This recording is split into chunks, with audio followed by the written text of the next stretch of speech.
Welcome back to Digital Trends Live. I'm Greg Nibler. Thanks for joining us, broadcasting live across a number of different platforms. And now is the time on Fridays for a segment we call Tech Briefs, where we bring in Ken Yeung, technology editor for Flipboard, and we kind of recap some of the big stories over this last week. And I have to say, there's definitely been a theme for some of the big topics this week, and it has been the involvement of governing bodies of either, government in the U.S. and technology companies. There's a lot that's happened, and we're going to kind of go back and forth on some of those. Ken, first off, hello. Thanks for joining us.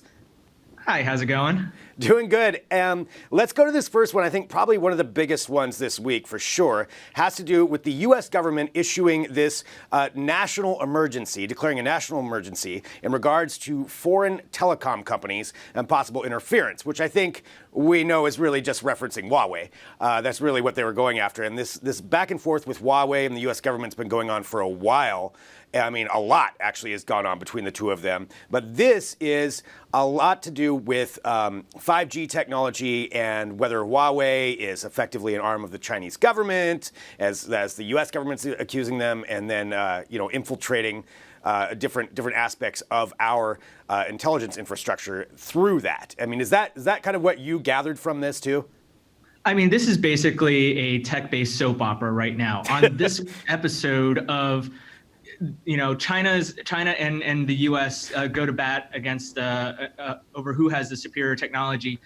It's basically comes down to the Trump administration saying, "Look, we are not allowing any of our companies to do business with Huawei."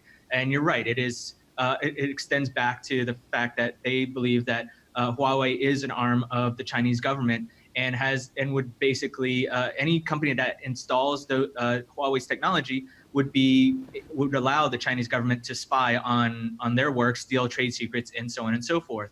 And this is just the latest implementation. Now, the executive order doesn't specifically target Huawei. It does mention Huawei, but it also mentions 70 other companies that are on this list that are banned from actually doing business with U.S. companies. So, I mean, but you're right, this is basically a strike at Huawei. And now Huawei saying, look, we feel we're unjustly treated, but really we think we're going to work to make things better. We're going to work with the U.S. government.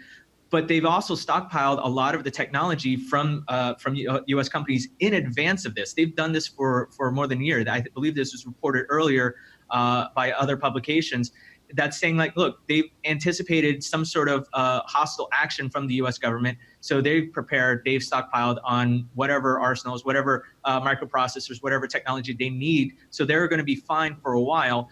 But they really need to smooth things over with the U.S. government, because the implications of this executive order has repercussions with how they do business in Europe and in other countries as well.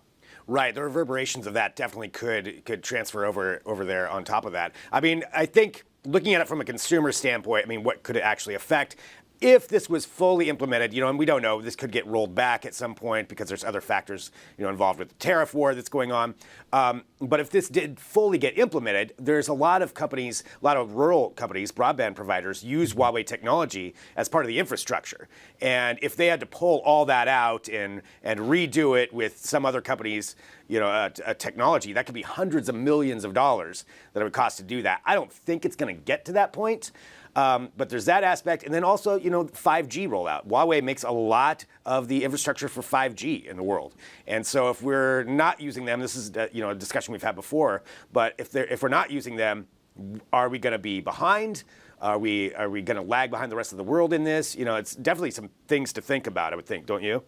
Oh, absolutely. And actually, that's one of the arguments that Huawei's been making. They're saying, look, this executive action is going to cause the U.S. to lag behind in 5G. And 5G is starting to pick up now with carriers such as AT&T, Verizon, T-Mobile, and Sprint are all touting that they're doing 5G. But the reality is that who knows what's going to happen with 5G. It's kind of like it's up in the air because NASA's saying that there might be some negative impact from 5G on its technology. But then you also have things saying, look, other countries such as the UK may do business with Huawei. Other countries may be doing that. The Huawei has, in order to kind of smooth things over and to get into these governments outside of the U.S., they're saying, look, we're going to sign this no spy agreement, and we won't put any backdoors in there, so you can get all this technology you want. And we're going to provide it for you, and you're going to be ahead of the U.S. in terms of 5G and other areas.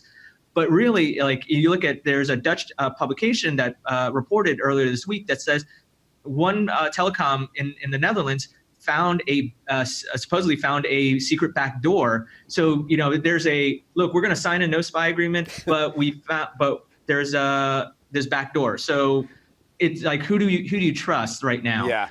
But at the end of the day, you're right. It is 5G. Huawei saying, look, it's gonna impact the rural businesses, and all this internet accessibility, the whole powering of the Internet of Things, and making everything connected. The U.S. you're gonna lose out by banning us from doing business. It's a lot to think about where the ramifications are. I love that. We signed a no spy agreement. Trust us. We're not going to spy. I mean, look, it says so right there. So that's definitely something big that's going on this week, and we'll see what the ramifications are of that going forward. Something else that was really interesting that we wanted to bring up is facial recognition software. We're seeing it implemented in more and more different places, especially commercially, but also with governments. And it's a really hot button issue because there's a lot of facial recognition software isn't really ready for the masses yet some places are implementing it. And San Francisco, their board of governors actually made this statement earlier this week and passed this ban of facial recognition software being utilized by any governmental agency in the city, which is a big move, I feel like. I mean, they're not the only one that's done this, but as far as like size of a city, they're definitely one of the biggest cities to implement this kind of a ban. What do you think about that? Well, you're right. It is the first major U.S. city to enact this sort of a ban. And I think what's so interesting about it is that it's San Francisco. It's in the hub of Silicon Valley of tech, of innovation. And so that's what what's got people all up in arms about this, because they're thinking, wait, this is the place where technology comes. This is where facial recognition, where AI, where all this surveillance technology comes from. But then you're like, but then San Francisco has to deal with this, this whole contrasting perspective where they're the hub of free speech. This is the place where it's a liberal city, it's a sanctuary city, all this type of stuff. And the Board of Supervisors is saying, look, we don't want law enforcement to use facial recognition. And there are a lot of privacy advocates. There's a lot of groups that are saying that support this argument because of what you're saying. Like, facial recognition isn't perfected. It's been known to have issues, mislabeling, misreading people, giving people different skin tones, potentially calling out wrong suspects who might be African American. We see this all the time, not from a government standpoint, but look at it from more of the apps, right? Our Google Photo apps or whatever that use facial recognition. These type of things, like we see all these kind of things where, like, they looked at these I believe there's African Americans, and all of a sudden they labeled them as animals or something like that, and it's totally offensive. So there's a lot of work that needs to be done to perfect that, because there's a lot of issues at play here that should be solved beforehand. Right. Yeah, I mean, it does. The technology definitely needs to be, further explored. It needs to be refined, and I could definitely understand why San Francisco wanted to do that. We'll see where it goes. It doesn't ban it from commercial entities using it, of course. So there's still all of that. But the government side, they're saying slow down.